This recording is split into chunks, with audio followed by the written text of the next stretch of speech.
तो चलिए चर्चा की शुरुआत करते हैं और मेहमानों का परिचय सबसे पहले आपसे करवा देती हूं। पंकज बेनीवाल जी बीजेपी प्रवक्ता के तौर पर हमारे साथ जुड़ चुके हैं। मुन्ना खान जी कांग्रेस प्रवक्ता के तौर पर जुड़ चुके हैं और साथ ही Satyendra Duggal retired wing commander हमारे साथ जुड़ चुके हैं। आप सभी मेहमानों का बहुत बहुत स्वागत है। शुरुआत पंकज बेनीवाल जी आप ही के साथ करना चाहूंगी।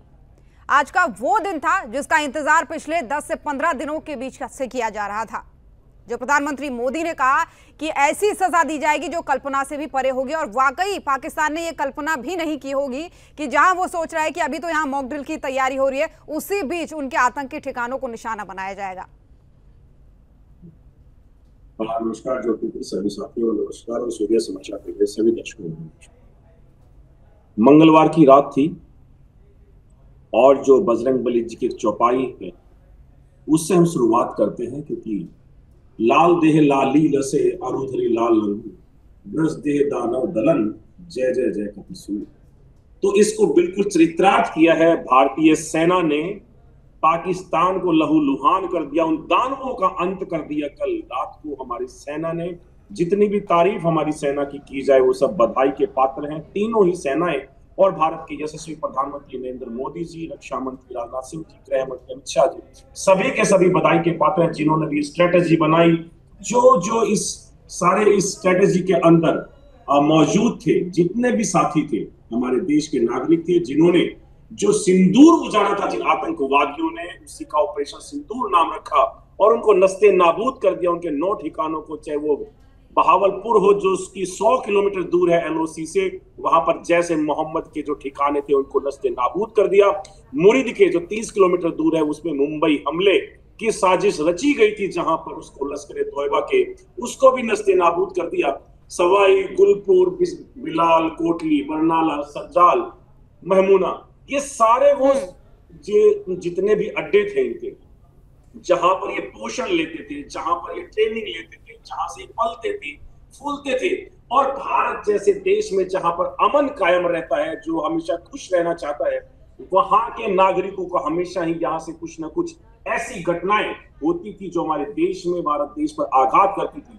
लेकिन भारतीय सेना ने, तीनों ही सेनाओं ने, हमारे यशस्वी प्रधानमंत्री जी ने एक ऐसी स्ट्रेटेजी बनाई कि उन तीनों ही, चाहे वो हिजबुल्ला हो, चाहे वो जैसे मोहम्मद हो, चाहे फिर लश्कर तोयबा हो, इन सब के उन ठिकानों पर जहां से इनको पोषण मिलता था, जहां पर ये लोग ट्रेनिंग लेते थे, वो सबको नस्ते नाबूद कर दिया है। और जो सिंदूर हमारी बहनों का, माताओं का उजाड़ा था, आज उस सिंदूर का बदला लेने के लिए जो आज ये एक बहुत बड़ी एयर स्ट्राइक हमारी सेना ने की, ये मतलब पूरे देश के अंदर जो खून का उबाल था, आज वो शांति मिली है कि हमें बहुत गुस्सा आ रहा था पूरे देश को ही। पूरे सभी राजनीतिक दलों को जब सर्वदलीय बैठक हुई थी तो सारी राजनीतिक दलों ने एक सुर में कहा था कि हम सरकार के साथ, हम सेना के साथ है। जो भी इन आतंकवाद को खत्म करने के लिए जो भी कदम उठाया जाए वो सख्त से सख्त उठाना चाहिए। और माननीय प्रधानमंत्री नरेंद्र मोदी जी ने कहा था कि उनकी सोच से परे होगा, ऐसा सबक सिखाएंगे कि आतंकवाद की कमर तोड़ दें। पाकिस्तान की सोच वहां तक कभी पहुंच भी नहीं सकती थी। आप बने रहिए क्योंकि और भी मेहमान हमारे साथ बने हुए हैं। मुन्ना खान जी भी हमारे साथ बतौर कांग्रेस प्रवक्ता बने हुए हैं।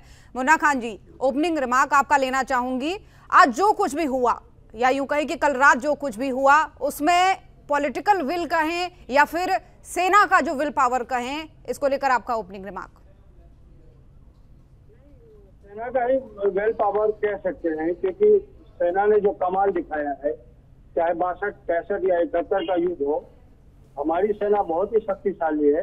तो मैं समझता हूँ कहीं न कहीं जो 12 दिन का समय लगा है, ये समय थोड़ा ज्यादा लगा, ये कम समय लगना चाहिए। क्योंकि जिस तरीके से सेना प्रमुख ने बार बार ये कहा कि जिस तरीके से हमारे पड़ोस में, लेकिन मुन्ना खान जी, प्लानिंग नाम की भी तो कोई चीज होती है ना, प्लानिंग नाम की भी तो कोई चीज होती है ना। बिल्कुल बिल्कुल, ये ऑपरेशन सक्सेसफुल रहे, इसीलिए तो पीएम मोदी ने पूरा फ्री हैंड दे दिया सेना को। जगह भी आप तय कीजिए, प्लानिंग भी आप कीजिए, तारीख भी आप तय कीजिए। बिल्कुल। विपक्ष जो 12-14 दिनों से लगातार जो शोर मचा रहा था, जो आवाजें उठ रही थी, वो यही तो थी कि नरेंद्र मोदी जी सेना को फ्री हैंड करे, सेना खुद ब खुद संभाल लेगी, कि सेना सक्षम है। सेनाओं ने 62 के युद्ध देखे, 48 के देखे, 65 देखे, 71 देखे, सेनाओं का कहीं ना कहीं जो मनोबल है वो और ऊंचा हुआ। जिस तरीके से तो आप ये कहना चाह रहे हैं कि कांग्रेस ने कहा इसलिए बीजेपी के द्वारा फ्री हैंड सेना को दिया गया। मैं आपसे फिर चर्चा करूंगी क्योंकि और भी मेहमान है, मैं लौटूंगी आपके पास। सत्येंद्र जी भी हमारे साथ लगातार बने हुए हैं। सत्येंद्र जी, दिल पे हाथ रख के बताइएगा, कैसा आपको लगा, पहला रिएक्शन आपका का क्या था जब आपने ये सुना कि ऑपरेशन सिंदूर सक्सेसफुल हो गया है? सबसे इंपॉर्टेंट बात तो इसमें ये देखने वाली है कि ये बिगनिंग ऑफ द चैलेंज है। जो नागरिक थे, जो यहाँ के आम आदमी, जो आम नागरिक है, वो जो इफेक्ट हुए, वो एक्सपेक्ट कर रहे थे कि गवर्नमेंट जरूर कुछ करेगी। मैं वर्ड बदला अभी यूज नहीं करूंगा। वो जरूर कुछ ना कुछ करेंगे, वो कुछ ऐसा करेंगे जो कि इन जो जख्म हुए उन पे मलहम लगाए, पट्टी लगाए और आतंकवाद को खात्मे की तरफ लेके जाए। जैसे हमारे प्रधानमंत्री जी ने कहा, हम इनको मिट्टी में मिला देंगे। तो मिट्टी में मिला देंगे एक शब्द तो है, लेकिन प्रोसेस लंबा है। वो आज शुरू हुआ है। हमें ज्यादा अपनी भुजंगे ऊपर करके बात करने की आवश्यकता नहीं है, बिकॉज चैलेंज अभी शुरू हुआ है। This is beginning of the exercise, this is beginning of the end of the terrorism. बिल्कुल, ये बहुत जरूरी बात है। अब हमें देखना पड़ेगा कि वहां से रिटेलिएट क्या होता है, उसके बाद में क्या प्लानिंग होती है। बिल्कुल, क्योंकि सवाल भी मेरा अगला आपसे यही था कि क्या पाकिस्तान की तरफ से कोई रिटेलिएट किया जा सकता है, क्योंकि सेना के दम पर तो नहीं कह सकते सीधे सीधे युद्ध होगा। तो पाकिस्तान के पास ना ही तो उतना आर्मी पावर है, ना फिर इतना कुछ यूं कहें कि हथियार हैं कि वो हमारी सेना के सामने ज्यादा दिन टिक सके। लेकिन रिटेलिएट किस तरीके से किया जा सकता है, संभावनाएं क्या हो सकती हैं? जब भी कोई डिफेंस फोर्सेस प्लानिंग करते हैं तो वो प्लानिंग हम लोगों के, आम जनता के बीच में नहीं होती। जैसा मेरा अनुभव रहा है कि हम जो शब्द यूज किए जाते हैं, और हमारी जो पॉलिटिकल डिस्पेंसेशन इस वक्त है, काफी मैच्योर्ड डिस्पेंसेशन है, उनके द्वारा जो शब्द यूज किए जा रहे हैं, उनकी जो बॉडी लैंग्वेज है, उनके तरफ से जो मैसेज जा रहा है, उससे तो यही निकल के आता है कि ये बिगनिंग है इश्यूज का। और इनका टारगेट पाकिस्तानी आवाम कतई नहीं है। We are not against Muslims at all, we are against those elements, जो एलिमेंट जिन्होंने निहत्थे लोगों को मारा, वो लोग जो इनके हैंडलर थे, वो लोग जिन्होंने इन्हें ट्रेनिंग दी।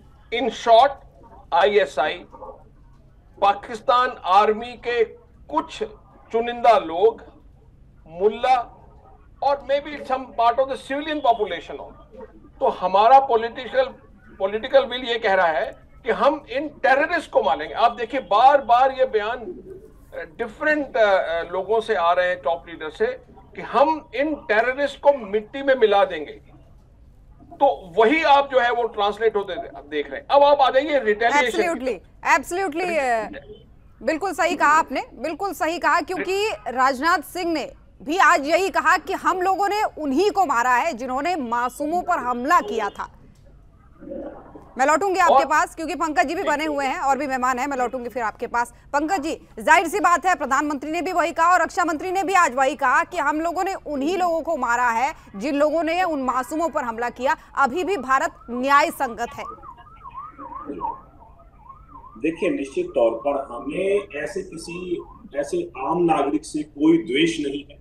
पूरी दुनिया में किसी से ऐसा द्वेष नहीं है। हमें उन आतंकवादियों को उड़ाना है जिन्होंने पूरे विश्व का कहें या भारतवर्ष का कहें, सबका अमन चैन छीना हुआ है। हमें उस आतंकवाद को जड़ से खत्म करना, और ये भारत की। लेकिन जैसा कि सत्येंद्र जी कह रहे थे, बेनीवाल जी, जैसा कि सत्येंद्र जी कह रहे थे कि ये आतंकवाद को नस्तेनाबूद करने की अभी शुरुआत है। क्या ये माना जाए कि इस तरीके के कदम और कड़े लिए जाएंगे? बिल्कुल बिल्कुल। अभी तो सिर्फ उनके 9 ठिकानों को निशाना बना करके नस्ते नाबूद किया है। अभी ऐसे और भी बहुत सारे ठिकाने होंगे। अब तो इनके आका जिंदा है। नरेंद्र मोदी जी कह चुके हैं कि जितने भी इनके आका है उन सबको मिट्टी में मिला दिया जाएगा।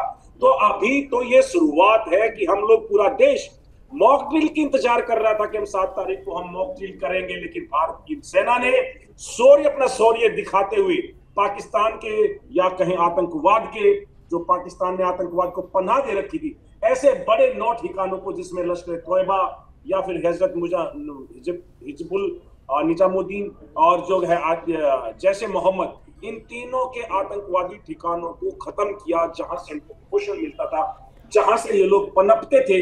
और अलग अलग देशों में कहें या भारत के अलग अलग क्षेत्रों में कहें, चाहे मुंबई हमले की बात करें, चाहे कंधार की बात करें, चाहे आज के पुलवामा की बात करें, या फिर हम लेकिन अभी भी इस तरीके की शर्मनाक तस्वीरें वहां से सामने आ रही है बेनीवाल जी, जिसमें जो आतंकी आका मारे गए हैं उनके जनाजे पर फूट फूट के रोया जा रहा है, पाकिस्तानी आर्मी वहां पर खड़ी है। तो ये तस्वीर बताती है कि वाकई में पाकिस्तान की छवि क्या है। मैं आपके पास लौटूंगी क्योंकि कांग्रेस के प्रवक्ता भी लगातार हमारे साथ बने हुए हैं। पाकिस्तान तो एक आतंकवादी देश है ज्योति जी, पाकिस्तान तो हम अपनी भाषा में कह रहे हैं कि वो आतंकवादी देश है और आतंकवाद को पनाह दे रहा है। इसलिए पाकिस्तान को ही ग्लोब के नक्शे से हटाना ही एकमात्र मकसद होना चाहिए। और उससे भी बड़ी शर्मनाक बात यह है, उससे भी बड़ी शर्मनाक बात यह है कि मीडिया भी वहां का उसी तरीके से प्रोपेगेंडा फैला रहा है। वहां तो ये तक चलने लगा है कि भारत की तरफ से जो एयर स्ट्राइक की गई उसका भी जवाब दे दिया गया है। पता नहीं और क्या क्या किस तरीके का भ्रामक खबरें फैलाई जा रही है। खैर, इस पर हम ज्यादा चर्चा नहीं करेंगे। मुन्ना जी भी बने हुए हैं। मुन्ना जी, जैसा कि आपने कहा था कि के लोग मैं लौटूंगी बेनीवाल जी आपके पास, और आतंकवाद को बढ़ावा देने वाले लोग हैं, उनके सरों पर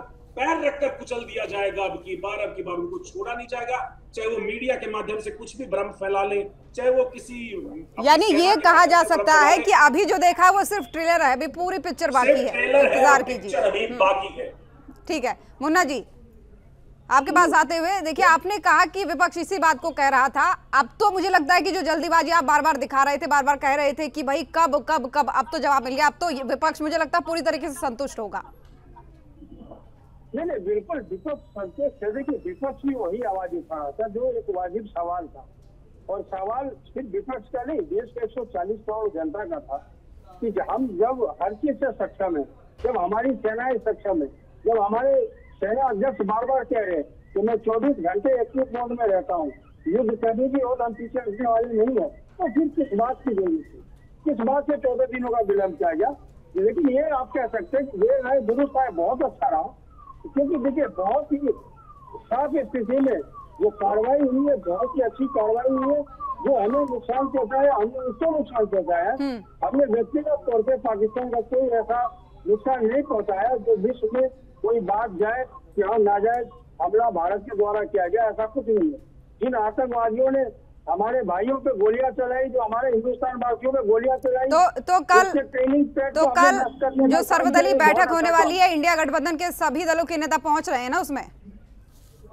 नहीं, बिल्कुल देश अभी एकजुट है। ये राजनीति का समय नहीं है, ये देश एकजुट है। कभी भी किसी टाइम कुछ भी हो सकता है, इसलिए देशवासी और जो विपक्ष के लोग हैं सभी एक साथ है, और सेना के मनोबल को और ऊंचा करने का काम पूरे देश की जनता और विपक्ष के लोग और सरकार के लोग कर रहे हैं। देखिए, सेना अगर जागती है तो हम चैन की नींद सोते हैं।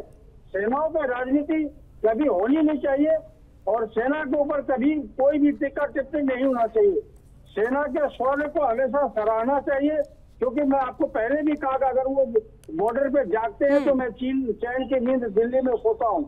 तो उसका जो कदम है वो बिल्कुल, जो सोच है वो बिल्कुल सराहनीय है, और ऐसी सेना का मनोबल इसी तरह। ठीक है मुन्ना जी, क्योंकि समय कम है तो सत्येंद्र जी से मैं फाइनल रिएक्शन लेना चाहूंगी। फाइनल डिबेट क्योंकि क्लोजिंग होने जा रही है, तो फाइनल रिएक्शन में सत्येंद्र जी आपसे लेना चाहूंगी। देखिए, फाइनल जो इम्प्रेशन बन के आ रहा है, ये एक इनिशियल रिस्पॉन्स है, और ये इनिशियल ऑब्जेक्टिव था इनका। उसके बाद में अल्टीमेट ऑब्जेक्टिव जो मेरा ऐसा लग रहा है कि हिंदुस्तान का अल्टीमेट ऑब्जेक्टिव यही है कि पाकिस्तान ऑक्युपाइड कश्मीर को इंडियन कश्मीर बना लिया जाए। क्योंकि जो लाहौर एयर स्पेस भी बंद किया गया अभी तुरंत, उन्होंने आनंद फनन, फिर उन्होंने लाहौर एयर स्पेस बंद कर दिया। हालांकि वो डरे हुए हैं, वो ये जानते हैं, इसीलिए इस तरीके की भ्रामक खबरें भी फैलाते हैं कि 24 घंटे से भी पहले भारत को जवाब दे दिया गया। वो तो वैसे जैसे आप बता रहे हैं, उनकी बातों में जाने का तो सवाल ही नहीं उठता, वो तो कुछ भी अनाप शनाप बोलेंगे। तो ये जो फैसले लिए जा रहे हैं, ये सीधे तौर पर कह सकते हैं कि भाई वो डरा हुआ इसलिए लिए जा रहे हैं इस तरीके के। वो तो उनकी फितरत है। वो तो मुंह से मिसाइल फायर करते हैं। हमारे हिंदुस्तान में तो मुंह से मिसाइल फायर नहीं की जाती, हमारे यहाँ तो लॉन्च पैड से और बाकायदा निशाने पर मिसाइल फायर होती है। तो लॉन्ग टर्म जो ऑब्जेक्टिव है वो अभी काफी दूर है। अभी और उसको ऑब्जेक्टिव को अचीव करने के लिए छोटे छोटे प्लान को एक्शन में लाया जाएगा।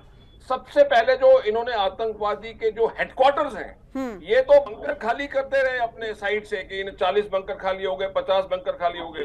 भारत की नजर तो ये थी कि ये जो बंकर खाली हो रहे हैं इसमें से लोग जा कर रहे हैं। तो जहां वो जा रहे थे, जो हेडक्वार्टर्स थे इनके बहावलपुर या उसके साइड में जो एक और शहर है, वो उन्होंने उसी को ठिकाने को उसी को खत्म कर दिया और एक परिवार के ही उन्होंने 10 या 15 लोगों को खत्म कर दिया। तो ये छोटे छोटे ऑब्जेक्टिव हैं। और मुझे ऐसा लगता है कि पॉलिटिकल पार्टी जो भारत की जो पॉलिटिकल पार्टी इस वक्त रूलिंग पार्टी है, और उसका ऑब्जेक्टिव अभी क्लियर है। और जो तीनों सेनाध्यक्ष हैं, जो पैरामिलिट्री फोर्सेस के सब बड़े बिल्कुल सत्येंद्र जी, क्योंकि समय कम है तो इसीलिए मैं चाहूंगी कि आप अपनी बात यहीं पर समाप्त करें। बहुत धन्यवाद आपका हमारे साथ जुड़ने के लिए इस विशेष चर्चा में। आप सभी का बहुत धन्यवाद।